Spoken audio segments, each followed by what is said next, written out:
In the humid darkness of a Louisiana swamp, where cypress roots twisted like ancient bones and the air pulsed with the whisper of spirits, a woman walked barefoot through the mud. Her name was Mambo Claudine, though the white men on the plantation called her the Conjure Woman. She was no ordinary slave. Born in Saint-Domingue before the fires of revolution, Claudine had been carried to America as a child, wrapped in rags and prayers. She had seen plantations rise and fall, masters grow cruel and die quick. She had buried lovers, birthed children into bondage, and watched them be sold like cattle. And she had learned, from the elders in the cane fields, from the bones of the bayou, from the whispering of ancestors in the night. She learned the songs that could open doors between worlds, and the ones that could close them forever. By 1863, when the Confederacy began to bleed, Mambo Claudine was the most feared woman in St. Lazare Parish. The masters mocked her in daylight but crossed themselves when she walked by at dusk. Her hut stood at the edge of the swamp, marked with bottles and bones, where candles burned at all hours and the scent of rum and sage filled the air. They said she could summon storms, that she could make a man's tongue rot in his mouth, that once, when an overseer tried to strike her, his arm went limp and stayed that way until the day he died. But no one, not even the bravest among them, would ever forget the night she kissed 5 Confederate officers.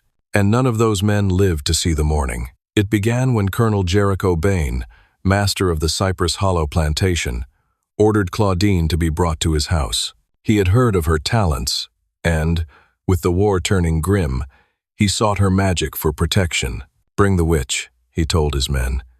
"If she can make the rain fall, maybe she can keep Yankees from my gates." They dragged her from her hut at dusk. She didn't fight, didn't scream.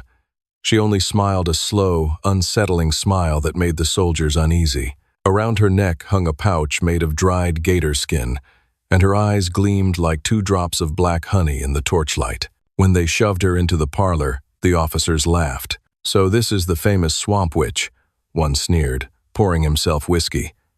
"She don't look like much." Claudine tilted her head. "You call me witch," she said softly, her voice carrying the rhythm of drums that no one else could hear. "But it's you who summon death every day in chains, in fire and war. You just forget to ask it for permission." Her words slithered through the room like smoke. The youngest officer, barely more than a boy, swallowed hard. Jericho Bain leaned back in his chair. "You think your tricks can frighten soldiers, woman? We've seen men's guts in the mud. Ain't no chant or candle that scares us." Claudine smiled wider. "Then let me give you something worth fearing." She stepped closer to him, her bare feet leaving wet prints on the wooden floor. The officers laughed as she stopped before Bain's chair. She leaned down, her face inches from his, and whispered something only he could hear. His smirk faltered. Then she kissed him gently, almost tenderly on the lips.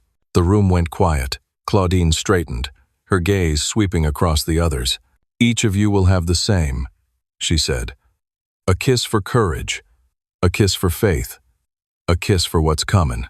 The men jeered, thinking it a game, but one by one, she moved to them, pressing her lips to their cheeks, their mouths, their foreheads. With each kiss, she murmured words too old for the English tongue, words that made the candles flicker and the whiskey turn sour. When she was done, she bowed low and said, "You called me for protection. You got it. The kind that lasts forever." Then she left, escorted back to her hut under armed watch, still smiling. That night, the plantation dogs howled until their throats tore. The wind turned sharp and cold, and in the great house, Colonel Bain woke screaming, clutching his chest, gasping that something was crawling inside him. His men rushed to help, but when they tore open his shirt, they saw blood soaking through in the shape of a perfect handprint. Before dawn, the first man was dead. By sunrise, the second had followed. By noon, all 5 were gone, each found with his heart torn clean from his chest, laid neatly beside him, wrapped in red cloth. And on each heart, burned into the flesh as if by invisible fire, was the mark of lips. The slaves whispered that Claudine had gone to the swamp that night, chanting to the Laudadae, the old spirits. Some said she had bargained with Baron Samedi himself, trading her soul for vengeance. Others swore they saw her dancing naked in the rain, her hands crimson, her eyes blazing gold. The white men who survived fled the plantation within days. The house stood empty, rotting in the heat. The fields turned wild, overtaken by vines, and in the swamp, where the moonlight shimmered on the black water, 5 candles burned, one for each man.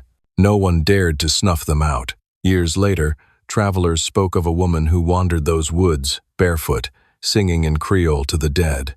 They said if you saw her, you'd hear a whisper in your ear, soft, like a kiss, is greater than you can't bury a curse when it knows your name. The legend of Mambo Claudine spread far and wide, carried on the wind like smoke from her candles. Mothers told their children not to mock the old ways. Soldiers refused to camp near the bayou. And even the bravest preachers, when passing through St. Lazare Parish, crossed themselves when the moon was full, because they knew somewhere in that swamp, under the weeping cypress and the bones of her enemies, the voodoo slave was still waiting, and the spirits she called by name still remembered how to answer. When the war ended and the Confederacy crumbled into dust, the Bain plantation stood half swallowed by swamp and memory. Ivy strangled the verandas, snakes slept in the stables, and the fields turned to reeds. No one dared to farm it, not until Elias Thornton rode in from Mobile with coin in his pocket and disbelief in his heart. Thornton was not a man who believed in ghosts. He was a man who believed in profit. Cypress Hollow has good soil, he told his investors, laughing as he stood before the ruins. All this nonsense about curses is just what lazy men tell themselves when they've drunk too much. But the freedmen who still lived on the edge of the property refused to come near. Old Aunt Millie, who had been a house slave before the war, shook her head when Thornton offered wages. "You can plant what you like." "So," she said, her eyes clouded but sharp. "But the ground remembers. Blood don't wash out easy down here." Thornton smirked. "Then I'll plant cotton in blood. It'll grow red and rich." He hired convicts instead, poor whites, and a few desperate freedmen to clear the land. They hacked through the vines and weeds, muttering at the strange bones they unearthed. Some swore they found a skull with a brass button still lodged in its jaw. Thornton told them it was superstition and paid them double to keep swinging. By autumn, the house was repaired. The walls still leaned, but they held. He filled the rooms with fine furniture shipped from New Orleans, imported mirrors that turned dull under the humidity, and a new mistress, his young wife, Clara, pale and nervous, barely 20. The first night they slept there, she woke him shaking. "There was a woman in the window," she whispered. "She was watching me." Thornton grunted. "You're dreaming, Clara." But the next morning, muddy footprints led from the window to the bed, then vanished.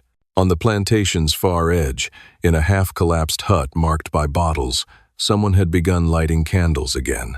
The field hands said an old woman came by each dusk, humming songs in a tongue they didn't know. She bought rum and salt with coins no one had seen minted in decades. They called her Mambo Claudine. "Couldn't be," said Thornton when he heard. "The conjure woman's been dead for years." To bring us. But that night, as he crossed the veranda, he saw something glinting in the yard, 5 small glass jars, each filled with swamp water, arranged in a perfect circle. Inside each jar was a scrap of gray cloth and a single red petal. The next morning, the cook found him standing over them, jaw tight. "Throw these out," he ordered, "and burn whatever shack she's hiding in." The cook hesitated. "Sir, the swamp don't like fire. Best leave it be." Thornton slapped the table. "Do as I say." They rode out before noon, a dozen men carrying torches.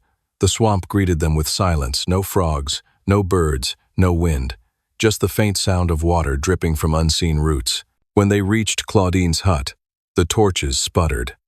A scent of rum and roses filled the air. Inside, candles burned before a small altar, bones arranged in a cross, a mirror blackened with smoke, and 5 hearts carved of wood. "Burn it all," Thornton said. They set the place ablaze. The fire roared, smoke curling up like dark fingers. But when they turned to leave, they found the path behind them gone. The swamp had shifted, swallowing the way they came. "Back!" shouted Thornton, but the horses reared. One man screamed as his mount plunged into the mud, sinking as if pulled by hands. The others bolted, crashing through brush. When Thornton finally stumbled free, alone and panting, the hut was gone, nothing but mist and the smell of wet ashes. That night, thunder rolled over Cypress Hollow. Clara woke again, hearing whispers from the mirror. She rose, candle trembling in her hand, and saw a reflection that wasn't hers. A woman with dark skin, gold eyes, and a slow, cruel smile stared back at her. "Who are you?" Clara breathed. The reflection smiled wider. "Your husband knows my name. Soon, you will too." The candle went out. When Clara screamed, Thornton burst into the room, but she was staring at the mirror, pale as bone. The glass was cracked in 5 places, a spider web of fractures that caught the moonlight like veins. Thornton sent for a priest the next day, and when the man arrived, he refused to stay past dusk. "There's something unholy here," the priest muttered, crossing himself. "It watches." By the week's end, 2 laborers vanished into the swamp. The overseer swore he saw lights dancing among the cypress trees, like lanterns carried by invisible hands. And one morning, Thornton found a red mark on his chest, small, perfectly shaped, like the print of lips. He laughed it off. But he began to dream of Claudine, her face ageless, her voice whispering, "You planted in blood, now reap." Clara grew sick soon after. Fever burned through her body, and she begged him to leave the plantation. "The walls whisper," she sobbed. "They say her name when I sleep." Thornton sat beside her, wiping her forehead. "There are no ghosts, Clara. Only stories told by fools." But that night, he woke to find her sitting up, eyes wide, staring at the doorway. A woman stood there, draped in white, her hair loose, her skin shimmering like wet bronze. Claudine smiled. "I told him once protection lasts forever. So does vengeance." Then she vanished. When dawn broke, Clara was gone, her side of the bed soaked with swamp water and a single red petal resting on her pillow. Thornton searched for her until the fields turned to dust again. He found nothing except, at the edge of the swamp, a circle of 5 jars, freshly filled. Inside, one floated a golden locket, Clara's, with her portrait inside. The whisper came then, carried on the breeze, soft and low. 5 hearts, 1 more debt. And in the reflection of the jar, Thornton saw the ghost of Mambo Claudine, smiling as the swamp rippled behind her, patient and hungry. The weeks after Clara's disappearance blurred into a fevered haze. Elias Thornton roamed the plantation like a madman, digging through mud and ruin with his bare hands, swearing he could hear her voice calling from the swamp. "Elias," she would whisper when the wind rose, her tone soft, pleading. Sometimes he thought he saw her pale figure standing beyond the waterline, her nightgown clinging to her body, her hair tangled with moss. But when he blinked, she was gone, replaced by rippling black water and the faint scent of roses. The freedmen who still lived near the estate began packing their belongings. They said the ground moaned at night, that candles lit themselves in the old slave quarters, that a woman's laughter could be heard drifting from the fields. Old Aunt Millie came to the main house one morning, carrying a small wooden cross. "You ought to leave, Mr. Thornton," she warned. "That woman, Claudine, she ain't restin'. You burned what was hers. She gonna take back what she's owed." Thornton sneered. "You mean to tell me a dead slave woman haunts my land?" Foolishness. But even as he spoke, the candles flickered, and the sound of dripping water filled the room. Millie stepped back. "It ain't foolish when it's your soul she after." That night, Thornton dreamed of Claudine again, not as the furious spirit he'd seen before, but seated in the candlelight, sewing something with black thread. Her lips moved soundlessly as she worked, her fingers pulling the needle through fabric. When she looked up, her eyes burned like embers. "Every stitch binds a secret," she whispered, "and every secret's buried in your ground." He woke drenched in sweat. The first light of dawn glinted through the cracked window, and outside, the cypress trees swayed though there was no wind.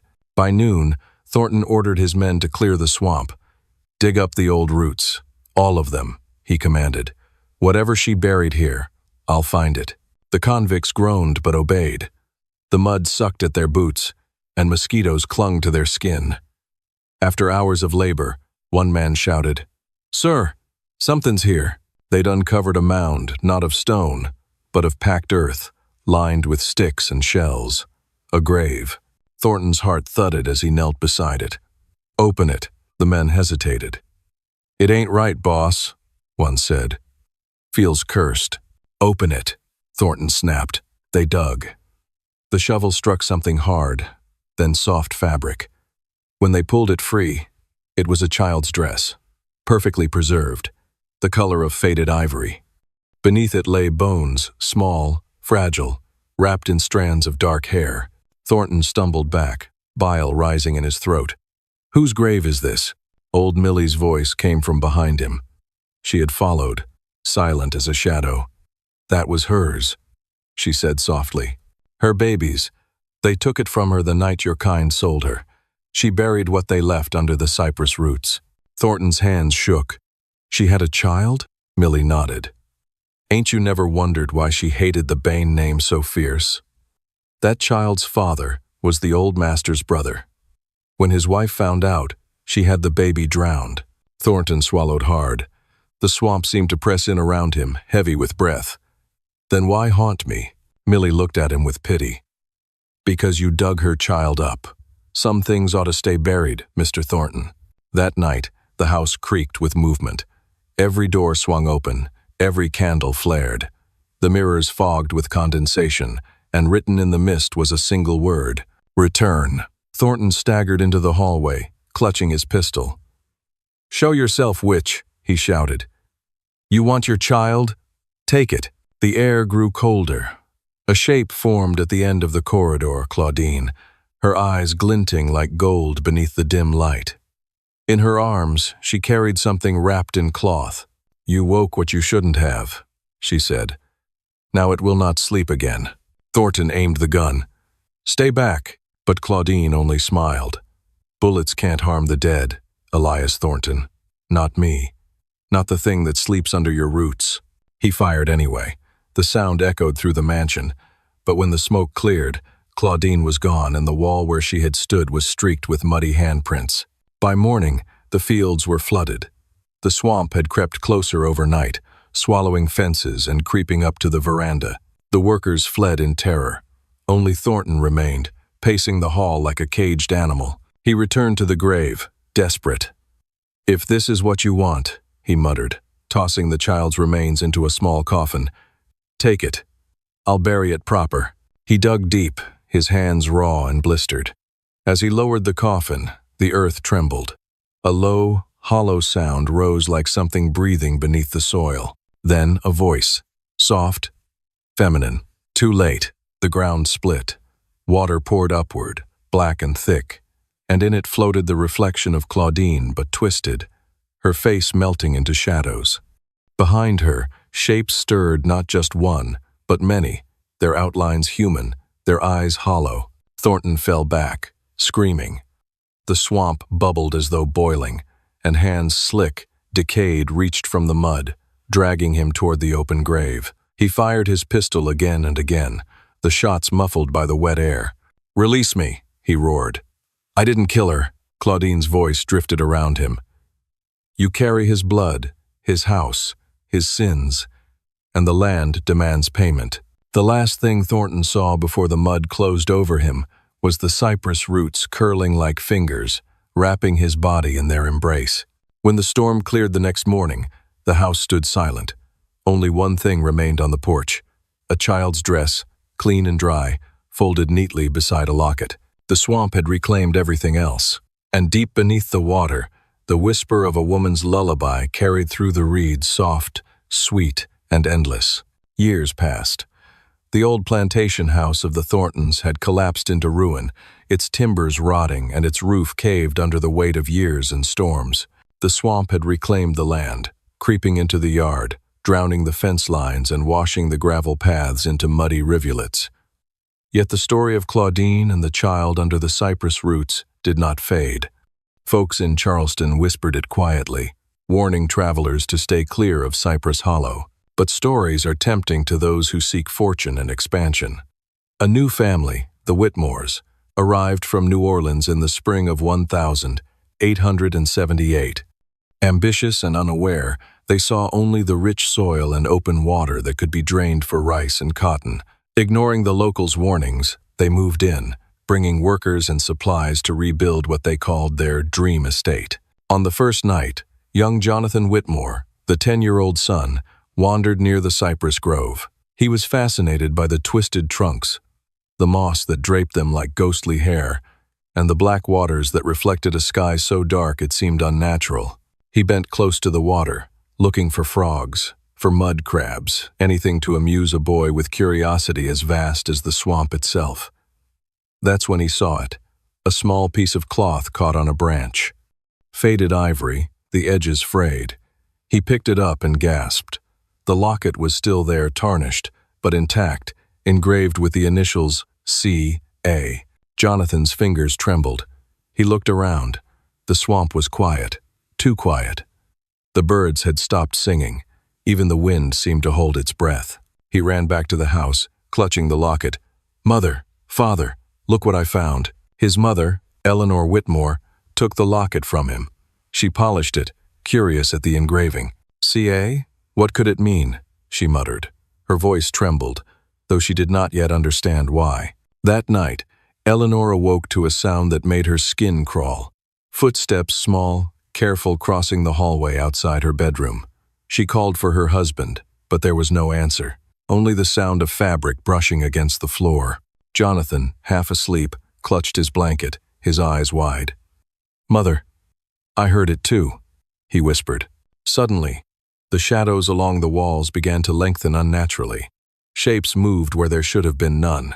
A child's laughter, high, clear, and teasing, echoed from the cypress grove outside the window. The kind of laughter that carried a sweetness so pure it was almost unbearable, and yet underneath, a sharp edge like the snap of a whip. Eleanor bolted from bed. "Jonathan, stay here." She followed the sound outside, across the damp earth, toward the cypress grove. The swamp water lapped at her ankles, cold and unnerving. Then, just beyond the thick roots of the largest tree, she saw her, or perhaps a reflection of her nightmare, a woman in a tattered nightgown, hair wet and twisted with moss, standing with her back to the house. The locket glinted in the moonlight, resting against the woman's chest. Eleanor's voice shook. Who are you?" The figure turned slowly. Claudine's eyes, or what had once been Claudine's eyes, glimmered like molten gold. They burned through the darkness, looking at Eleanor with a mixture of sorrow and fury. "You woke me," she whispered, voice like wind through reeds. "You dug the roots. You stirred the earth. You called me back." It Stardavari. Eleanor fell to her knees, fear paralyzing her. "I didn't know. We just wanted land." Claudine took a step closer. The air grew cold. The swamp seemed to ripple outward, as if alive. "This land is mine," she said, "and all who walk upon it carry my debt." Over the next few nights, the Whitmore's world began to unravel. Workers vanished, only to reappear hours later, speaking incoherently about small hands grabbing their ankles from the mud, whispers calling their names, and a soft lullaby sung from the darkness. Doors slammed shut without wind. Candles exploded mid-flame. Jonathan claimed to see a child playing near the edge of the swamp, pale, motionless, staring at him with eyes too old for its face. The Whitmores tried to leave, but the paths out of Cypress Hollow seemed to shift. The swamp water rose, creating walls of black liquid that reflected not their faces, but twisted visages, women with open eyes in the back of their skulls, children crying in the mud, men with mouths sewn shut. One night, Eleanor heard her name whispered over and over, a chorus of voices weaving through the fog. She rose from her bed and followed them to the heart of the grove. There, at the base of the largest cypress, the earth trembled. Roots lifted slightly, as if breathing. A hand of mud and earth reached upward, grasping at the air. Jonathan ran to her, screaming, "Mother, don't touch it!" But Eleanor could not resist. The locket in her hand began to burn her palm. She fell to her knees, dropping it. The ground opened like a mouth, and the whispers became a roar. The voices of Claudine, her child, and the spirits of all who had died under the cursed plantation. "You were warned," the voices said. "Now you will see the truth of Cypress Hollow." A column of water and mud erupted, carrying the locket upward, spinning it in the air. Shadows swirled, forming the twisted visage of Claudine, surrounded by dozens of pale, hollow-eyed children. Eleanor and Jonathan screamed as the water and shadows engulfed them, only to find themselves on the bank moments later, the swamp calm as if nothing had happened. The locket lay in the mud, perfectly still. Eleanor picked it up, trembling. She swore she could hear the faintest lullaby on the wind, carried from deep within the swamp. The Whitmores left Cypress Hollow the next day, abandoning the plantation entirely. But the land remained, silent, waiting patient. The cypress trees stood tall, their roots gripping secrets beneath the water, and Claudine's whisper lingered in the air, promising vengeance to anyone who dared disturb her rest again. Even decades later, locals claimed the locket could be found, always near the swamp's edge, waiting for the next generation of unwary settlers. And with it, the faint sound of a lullaby that was beautiful, terrible, and endless.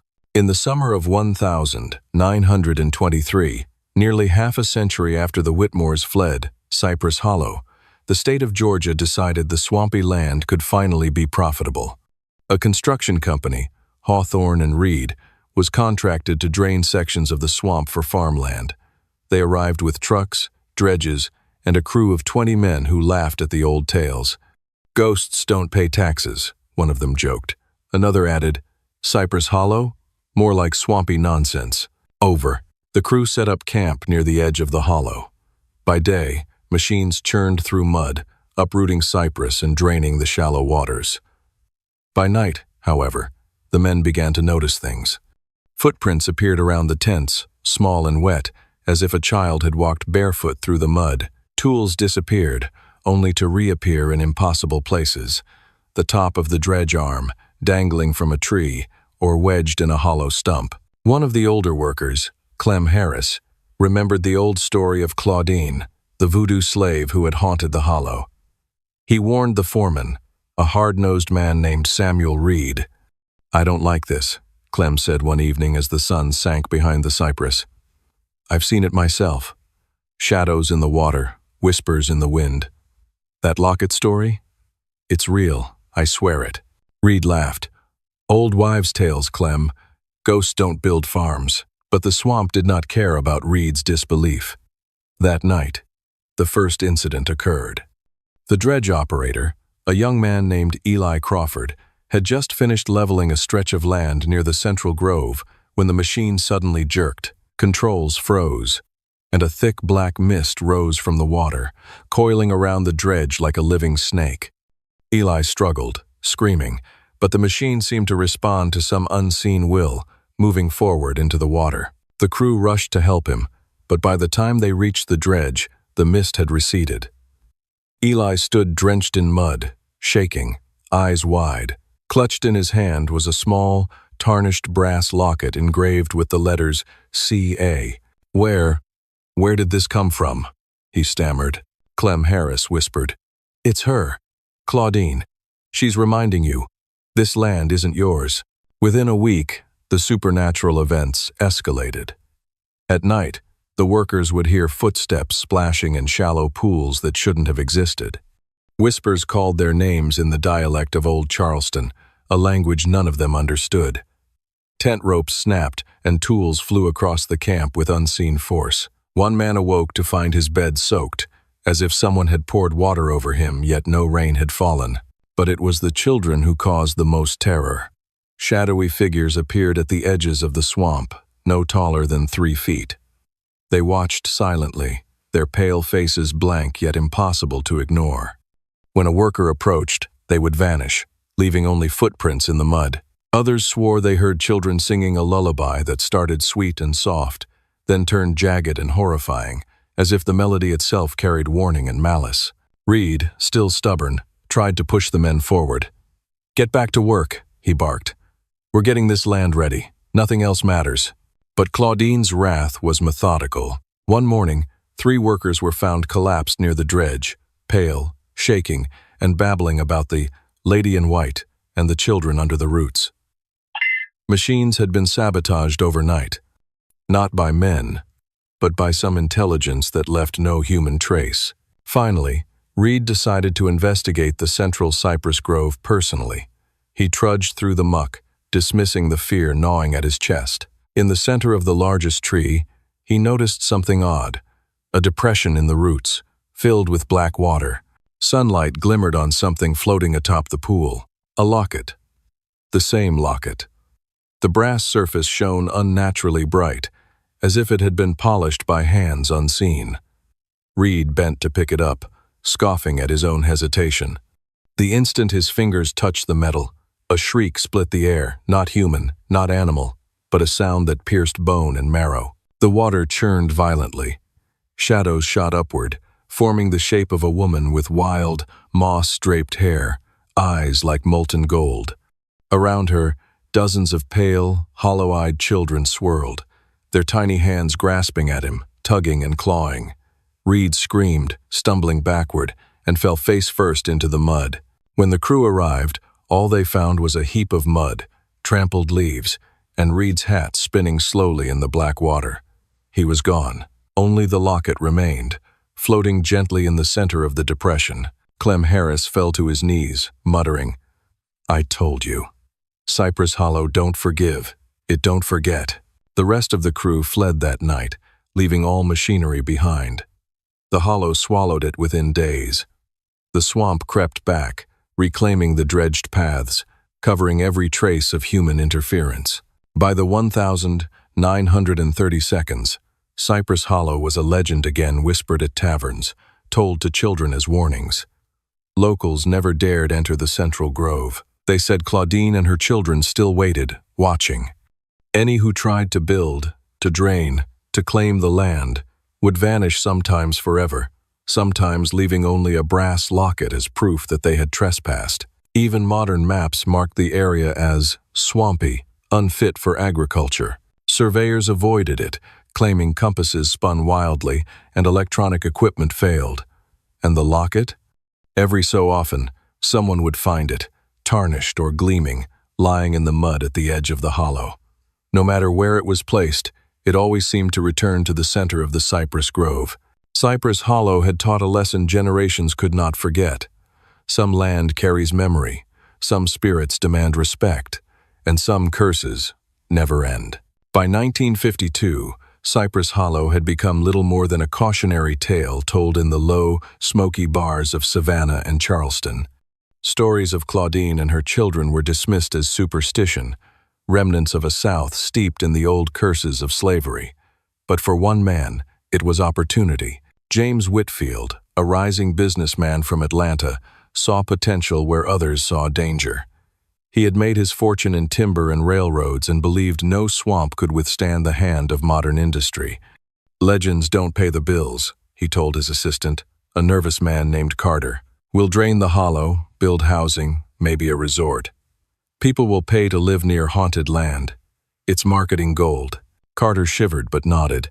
He had heard the stories, just as every child in Georgia had, yet he worked for a man who laughed at the past.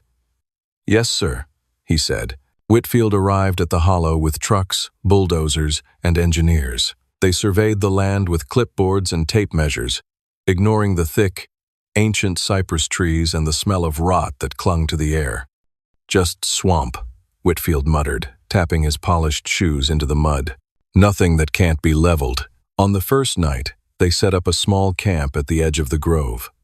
Fires flickered, casting long shadows over the waterlogged ground. Carter, unable to sleep, wandered near the central tree where the brass locket had been found decades before. He thought he saw something move in the mist, a flicker of white, a shadow of a child, but convinced himself it was the wind. By the third night, the hollow began to show its power.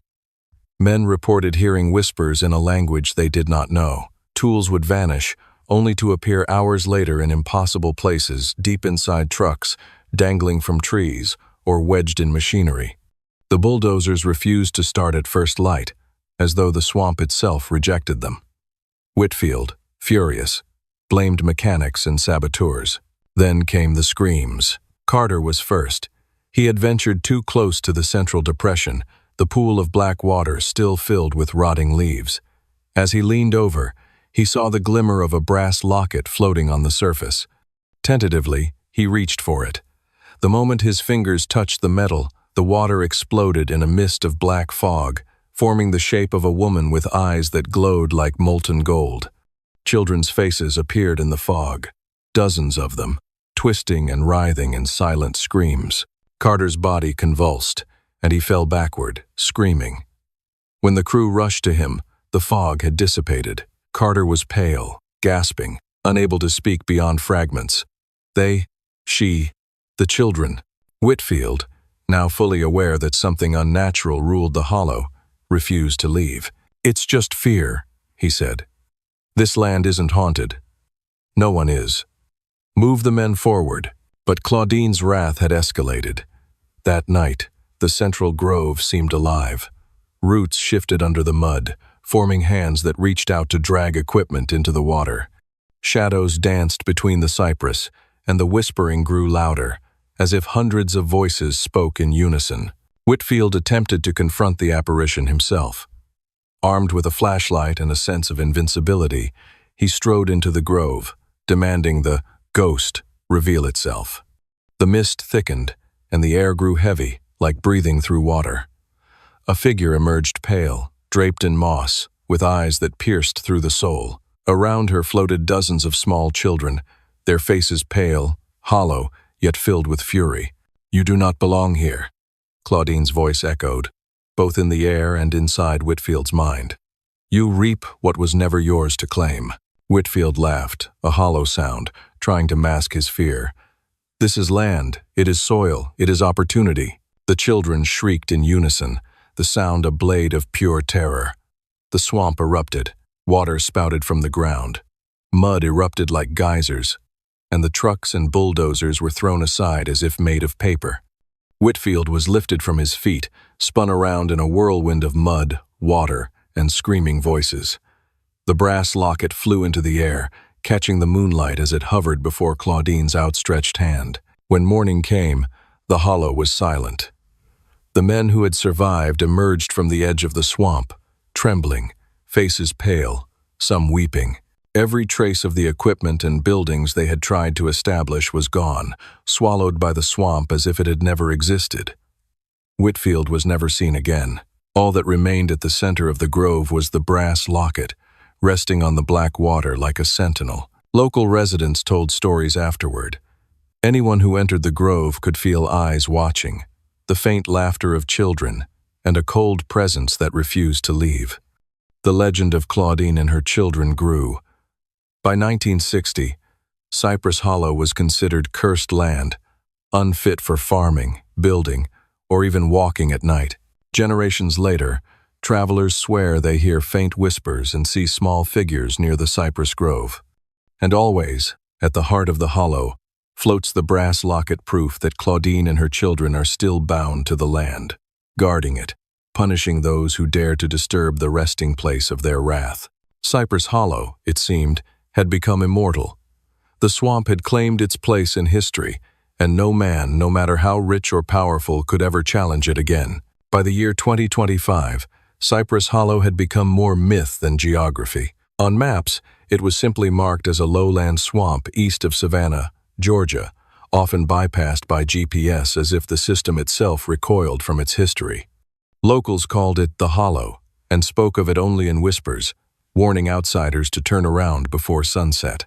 Despite the warnings, curiosity brought the occasional thrill-seeker, paranormal enthusiast, or historian hoping to uncover the truth behind the old tales.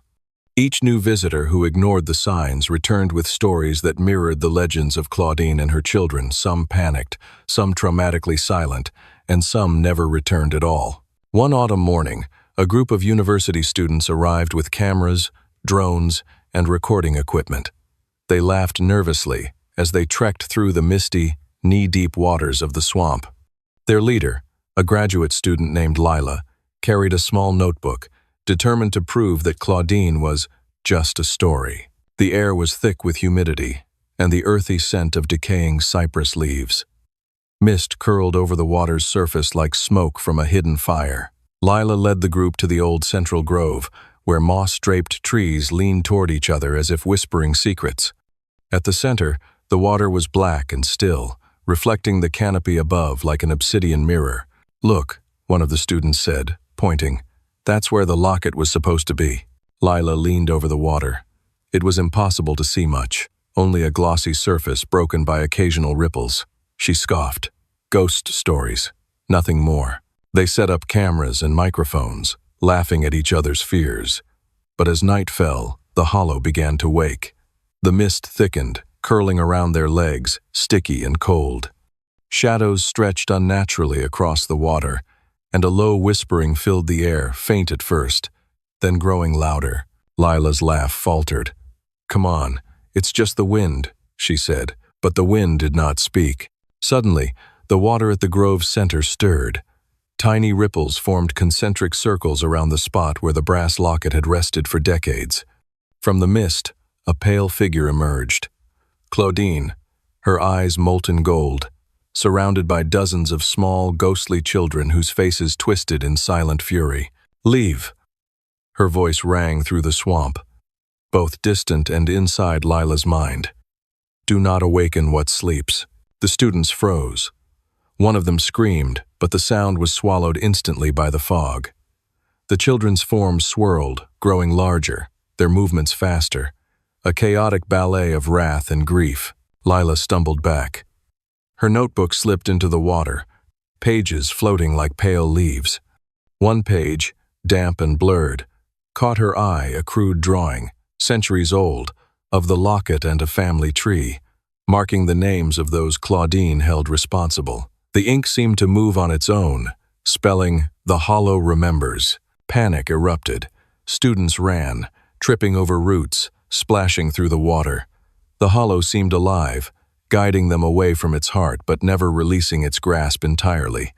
Some reported seeing small footprints in the mud that weren't theirs, watching eyes among the trees, or hearing children's laughter behind them. By dawn, the hollow was calm again. Lila and the surviving students collapsed at the swamp's edge, soaked, shivering, and forever changed. Their equipment recorded only static, the voices indistinct, the shadows gone. But the locket unmistakable, floating gently on the black water, remained. News of their experience spread quietly. Tourists were discouraged, websites warned against trespassing, and scholars debated whether Cypress Hollow was haunted, cursed, or simply a tragic relic of the past. Yet the locals knew the truth. Claudine and her children had claimed the swamp as their domain. Over time, Cypress Hollow became sacred in a sense, a place where the past's injustices were never forgotten. Some left offerings, small trinkets, candles, or flowers to appease the spirits, acknowledging that the hollow was not a place for conquest, profit, or curiosity. Even in the 21st century, those who dared venture too close felt it. The air turned heavy, footsteps slowed, and the water seemed to watch. And if one paused long enough, they could see the faint shimmer of a brass locket, hovering just above the water, and hear the soft, eerie harmonica that seemed to echo from nowhere, a reminder of wrath, of justice, and of a family that would never rest. Cypress Hollow endured. Time, wealth, and human ambition had no power here. It was Claudine's domain, the children's refuge, a testament to resilience, vengeance, and memory. And every so often, when the mist rises just right, one might hear her voice, commanding, sorrowful, and eternal. "This is ours, always." The swamp and its guardians waited silently for the next trespasser.